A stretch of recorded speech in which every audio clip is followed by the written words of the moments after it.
Hello, and thank you for joining Real Tea by Dr. T. Today I'm going to read from Matthew chapter 13, part 2, verses 24 until the end of the chapter. I am actually giving you episode 13 of What Jesus Said. And today we're going to talk about the parable of the wheat and the weeds. So, Matthew chapter 13, verse 24 starts off saying, "Here is another story Jesus told. The kingdom of heaven is like a farmer who planted good seed in his field. But that night, as the workers slept, his enemy came and planted weeds among the wheat, then slipped away. When the crop began to grow and produce grain, the weeds also grew. The farmer's workers went to him and said, 'Sir, the field where you planted that good seed is full of weeds. Where did they come from?' 'An enemy has done this,' the farmer exclaimed. 'Should we pull out the weeds?' they asked. 'No,' he replied. 'You will uproot the wheat if you do. Let both grow together until the harvest. Then I will tell the harvesters to sort out the weeds, tie them in bundles, or tie them into bundles and burn them, and to put the wheat in the barn.'" Now, here's a parable of the mustard seed. Here's another illustration Jesus said. The kingdom of heaven is like a mustard seed planted in a field. It is the smallest of all seeds, but it becomes the largest of garden plants. It grows into a tree, and birds come and make nests in its branches. Jesus also used this illustration. The kingdom of heaven is like the yeast a woman used in making bread. Even though she put only a little yeast in 3 measures of flour, it permeated every part of the dough. Jesus also used stories and illustrations like these when speaking to the crowds. In fact, he never spoke to them without using such parables. This fulfilled what God has spoken through the prophet. "I will speak to you in parables.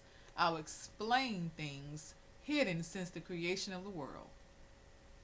Then, leaving the crowds outside, Jesus went into the house. His disciples said, Please explain to us the story of the weeds in the field." Jesus replied, "The Son of Man is the farmer who plants the good seed. The field is the world, and the good seed represents the people of the kingdom. The weeds are the people who belong to the evil one. The enemy who planted the weeds among the wheat is the devil. The harvest is the end of the world, and the harvesters are the angels. Just as the weeds are sorted out and burned in the fire, so will it be at the end of the world. The Son of Man will send his angels, and they will remove from his kingdom everything that causes sin and all who do evil. And the angels will throw them into the fiery furnace, where there will be weeping and gnashing of teeth. Then the righteous will shine like the sun in their Father's kingdom. Anyone with ears to hear should listen and understand. The kingdom of heaven is like a treasure that a man discovered hidden in a field. In his excitement, he hid it again and sold everything he owned to get enough money to buy the field. Again, the kingdom of heaven is like a merchant on the lookout for choice pearls. When he discovered a pearl of great value, he sold everything he owned and bought it. Again, the kingdom of heaven is like a fishing net that was thrown into the water and caught fish of every kind. When the net was full, they dragged it up onto the shore, sat down, and sorted the good fish into crates, but threw the bad ones away. That is why it will be at the end of the world.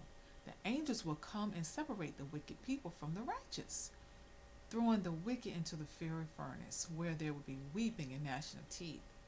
Do you understand all these things? Yes, they do. Yes, they said, we do.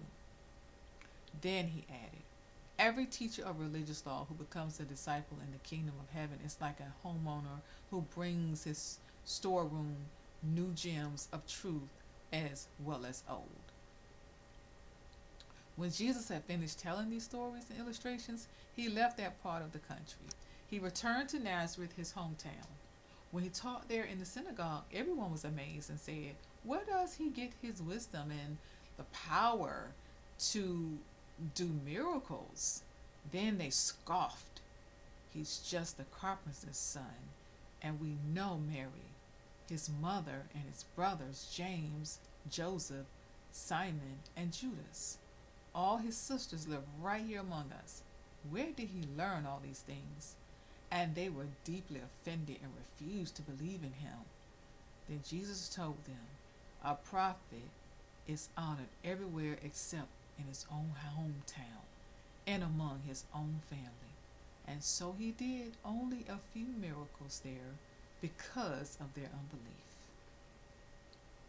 Well, I hope these words have found you well, and I always encourage you to please pray for understanding for yourself so that way you can get the clarity the Lord wants you to have, which should be the same to everyone since he has no respect of person of what he says in his word. And until the next time you sit with me, God bless you. Enjoy your tea.